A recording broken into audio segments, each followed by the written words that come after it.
Ready. இந்த அமாவாசை சாப்பாடு என் மருமக பேர குழந்தைங்கெல்லாம் வந்திருக்கு. நேற்று கூட எனக்கு உடம்பே சரியில்லை. இதுங்கெல்லாம் வர்றதுனால ஒரே சுறுசுறுப்பு வந்துருச்சு. எல்லாம் வடித்த சாப்பாடு தான். இது காணாதுன்னு 2 டப்பாவில் அது கொஞ்சம் பழசெல்லாம், இது கொஞ்சம் நெத்தா 2 சாப்பாடு.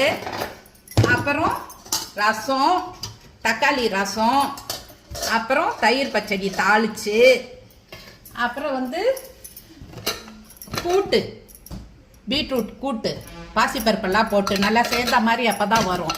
மிச்சத்தை இதில் வலிச்சு வச்சுருக்கேன். மிளகு போட்டு உருளைக்கிழங்கு, அப்புறம் கேரட் சாம்பார். இப்போ தான் நீர் விளாவி காக்காய்க்கு போட்டேன். இப்போ குளிச்சுட்டு குழந்தைங்க சாப்பிட்ணும். மாங்காய் அதுங்களுக்கு ரொம்ப பிடிக்கும். இந்த மாங்காய் வீட்டு மாங்காய், அதனால போட்டு வச்சுருக்கேன்.